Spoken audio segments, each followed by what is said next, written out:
Hello, space nerds, and welcome to MicroCosmos. I'm Colin Thomas Nichols. I'll be your host for this week, and we're going to talk about ion engines. You might have heard of them in Star Trek, Star Wars, or, most recently, The Martian.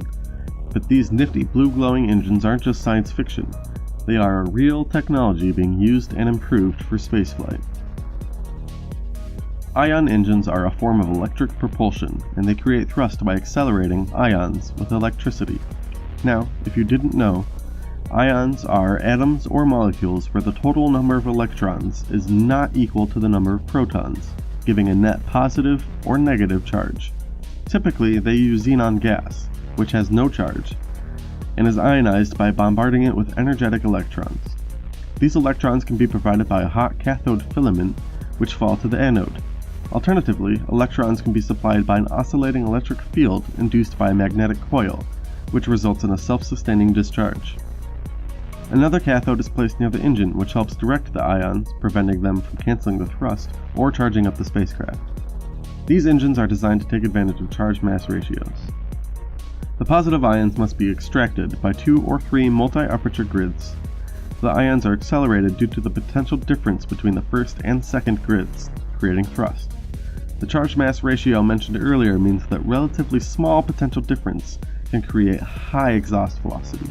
In space, there's little to no friction acting on your spaceship, so you can accelerate, albeit very slowly, with very little thrust.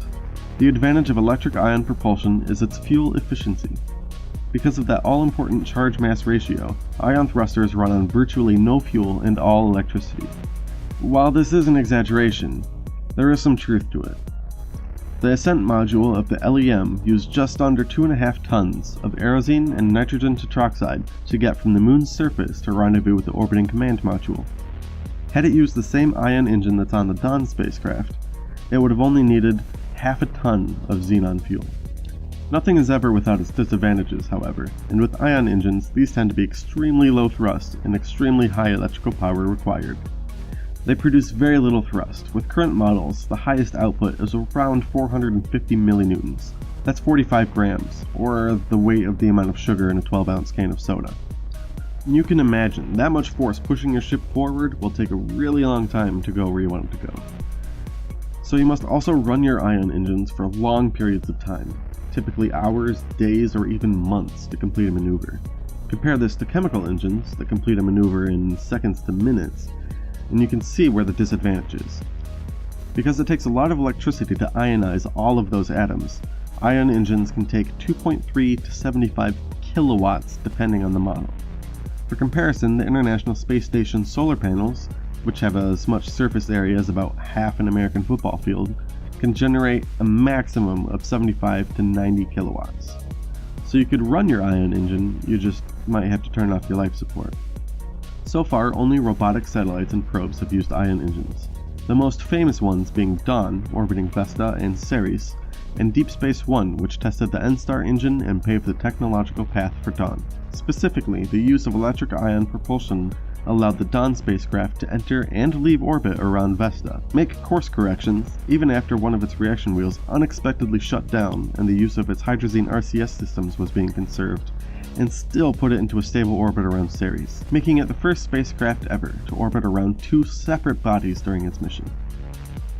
The future of electric ion propulsion will hopefully find its way into manned spaceflight. As depicted in The Martian, a large spacecraft to Mars may use a version of ion engines to conserve mass and create a Mars cycler orbit, which is an orbit that constantly bounces between Earth and Mars, requiring very little maneuvers. Ion engines can also be used for station keeping, preventing deorbiting by gently lifting the station into a safe and stable orbit.